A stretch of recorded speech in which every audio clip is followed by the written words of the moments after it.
Serialization of Rebel with a Cause, Mark Twain's Hidden Memoirs, Chapter 56 of 78. The Veriest Trash, a Rattling Tiptop Puff, 1885. Those weeks on the river researching life on the Mississippi, and those reminiscences of my former life on it, and along the banks of it, had dredged up all manner of memories that got me to reflecting deeply on what life was like for those living in those bygone days, not just for me and mine, but for all those who inhabited the region, including the slaves and slavers, the abolitionists, and the common folk, for the children as well as the adults. I had long been working on a sequel to the book about Tom Sawyer's adventures, featuring his companion Huckleberry Finn, but this return to the scenes of my youth had given impetus to finally finishing it.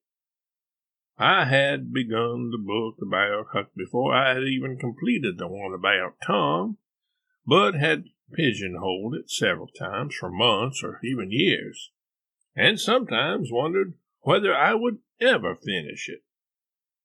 I had even come close to destroying the manuscript on at least one occasion, but over the years the desire to bring Huck's book to completion gradually grew and sprouted and spread throughout my brain and heart. I finally completed it in 1884, and it was published early in 1885. It was actually published in the United Kingdom before the United States in December of 1884. Then, 2 months later, it came out in the United States. I did not have to wait long for a reaction to it. Huck was banned by the Concord, Massachusetts Library as unfit for human consumption. Those wise heads waited and found it wanting, even referring to it as the veriest trash. This, though, did not upset me, no, for I knew that judgment on their part meant more money in my pocket. The ban would sell my books due to the free publicity and curiosity that Huck's expulsion provoked. Other libraries followed suit. In order to read Huck, those who felt the need to discover for themselves why Huck had met with such disapprobation would need to purchase the book, rather than borrow a copy of it from their local library. I estimated another 25,000 sales would come as a result of that ban. If only every library in the nation would have banned and panned that wild child of my brain. In earlier years, it was first Bret Harte who had helped me edit some of my works, mainly The Innocents Abroad. Later, Howells assisted me in stylistic matters. I had another editor, though, one with almost unlimited power to red pencil whatever was found to be especially lacking in good taste. Livy. I always read the daily output of my pen to her and the girls at day's end. Livy would let me know if something I had written had been laid on too thick or was too strong or coarse. It was always just those parts which Livy disapproved of which delighted our daughters the most, as evidenced by their joyful titterings. Livy, that pitiless executioner of deliciously vulgar statements, would forcefully scratch out these parts with her pencil. Livy was right, though. Her judgment was better than mine in such matters. Sometimes, though, I would play tricks on her by salting the manuscript with gems of the brazenest shockiness, which I, of course, knew she would hastily scribble out. I had no intention of leaving these in the manuscript in the first place, but reveled in the violent way she would heartlessly evict those passages from the fruits of my laborious toil. On one or two occasions, though, You could have knocked me down with a feather when she let some things pass unexpurgated, which I later quietly removed myself. That reminds me of another occasion related to Huck Finn. Perhaps it doesn't really belong here, but it shows how writing that book affected my life and that I myself derived pleasure from reading it. You see, I don't always remember what I have written or whether I have written something down anywhere at all, and so, if I am to take up one of my books in later years, I might be surprised by what I find in it, and not only not remember writing it, but may not even remember much about the events that inspired a certain passage. An advantage of these forgetfulnesses was that they sometimes afforded me unabashed and unashamed delight, as I discovered delicious passages in certain of my works. Such was the case one day when I was sitting in a chair by an upstairs window, reading from one of my books. Livy came up and caught me laughing uproariously over something on the page under my glance. She inquired which book it was that I had found such a pleasure in.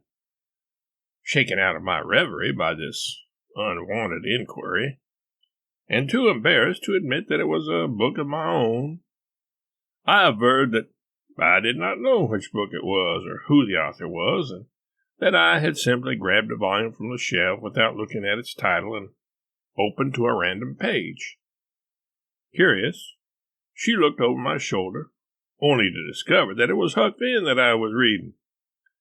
She told me that I should be ashamed of myself for this wanton display of self-congratulation. Editor's notes: in an 1885 letter to his publisher, Charles Webster, Twain wrote the following about the negative reaction to Huck Finn.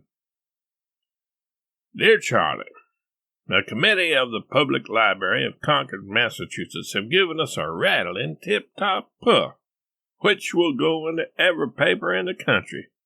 They have expelled Huck from their library as trash and suitable only for the slums. That will sell 25,000 copies for us, sure. Twain later expounded on the personal benefits to him of this banning. It will deter other libraries from buying the book, and you are doubtless aware that one book in a public library prevents the sale of a sure 10 and a possible 100 of its mates. And secondly, it will cause the purchasers of the book to read it, out of curiosity, instead of merely intending to do so after the usual way of the world and library committees. And then they will discover, to my great advantage, and their own indignant disappointment, that there is nothing objectionable in the book after all. Explaining the reason behind their action, one member of the Concord Library Committee wrote of Huck Finn, it deals with a series of adventures of a very low grade of morality, and all through its pages there is a systematic use of bad grammar and an employment of rough, coarse, inelegant expressions. The whole book is of a class that is more profitable for the slums than it is for respectable people, and it is trash of the veriest sort. The New York World's headline was, Humor of a very low order, wit and literary ability wasted on a pitiable exhibition of irreverence and vulgarity.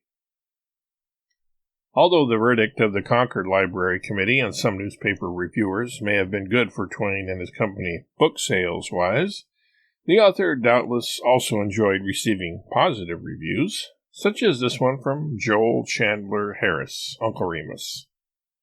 I know that some of the professional critics will not agree with me, but there is not in our fictive literature a more wholesome book than Huckleberry Finn. It is history, it is romance, it is life. Here we behold human characters stripped of all tiresome details. We see people growing and living. We laugh at their humor, share their griefs, and in the midst of it all, behold, we are taught the lesson of honesty, justice, and mercy. The San Francisco Chronicle's review of Huck Finn in March of 1885 was also positive. Mark Twain may be called the Edison of our literature. There is no limit to his inventive genius, and the best proof of its range and originality is found in this book. H. L. Mencken called it a truly stupendous piece of work, perhaps the greatest novel ever written in English, and opined that Twain was the true father of our national literature, the first genuinely American artist. He was, by great odds, the most noble figure America has ever given to English literature. Much later, Ernest Hemingway also famously said of Huck Finn in 1935 on the book's gold anniversary, "It's the best book we've had. All American writing comes from that. There was nothing before. There has been nothing as good since." As previously noted, at the time of publication, though, Huck was not popular with everyone by any means. One magazine described it as being full of blood-curdling humor and coarse and dreary fun, and judged its gutter realism as being unsuitable for young people. Louisa May Alcott, author of Little Women, even went so far as to scold the author, "If Mr. Clemens cannot think of something better to tell our pure-minded lads and lasses, he had best stop writing for them." Lionel Trilling's book, The Liberal Imagination, says, "Huckleberry Finn was once barred from certain libraries and schools for its alleged subversions of morality. The authorities had in mind the book's endemic lingo, the petty thefts, the denegations of respectability and religion, the bad language, and the bad grammar." In 1949, the slimy screwball Wisconsin Senator Joe McCarthy jumped late onto the banning bandwagon. As far as today's view of Huck Finn goes, it is most often criticized for its use of the N-word, but those who criticize it for this reason fail to take into account the context of the text and the times, and perhaps have not even read the book. And if they have indeed read it, the question should be raised as to whether they understood it, understood its point and theme, that is. Critics should note what prominent African Americans of the time thought of Twain. Frederick Douglass, who penned an account of his early life entitled Narrative of the Life of Frederick Douglass, an American Slave, and who had been assisted in escaping from slavery by Twain's future in-laws in 1838, was a friend. So was Booker T. Washington, one of the founders of Tuskegee Institute and author of Up From Slavery, who wrote of Huckleberry Finn's friend Jim. One cannot fail to observe that in some way or other the author, without making any comment and without going out of his way, has somehow succeeded in making his readers feel a genuine respect for Jim, in spite of the ignorance he displays. I cannot help feeling that in this character, Mark Twain has, perhaps unconsciously, exhibited his sympathy and interest in the masses of the Negro people. It is exceedingly unlikely that Twain's success along these lines was unconscious. In fact, Twain once said to an interviewer, "Everything I have ever written has had a serious philosophy or truth as its basis. I would not write a humorous work merely to be funny." More recently, in Mark Twain's America, Bernard DeVoto wrote, "Sam Clemens grew up among Negroes. The fact is important for Mark Twain. In his books, the Negro is consistently a noble character."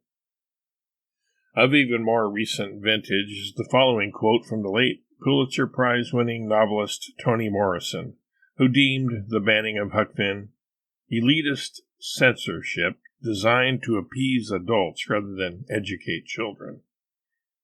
In the preface to his book, Huck Finn's America, Mark Twain and the Era That Shaped His Masterpiece, Andrew Levy posited the provocative question, "Is the book racist or a textbook illustration of the anti-racist uses of racism?" The fact that Twain refused to allow the N-word to be used in his presence in most situations should provide a good clue as to how we should reply to Levy's rhetorical question.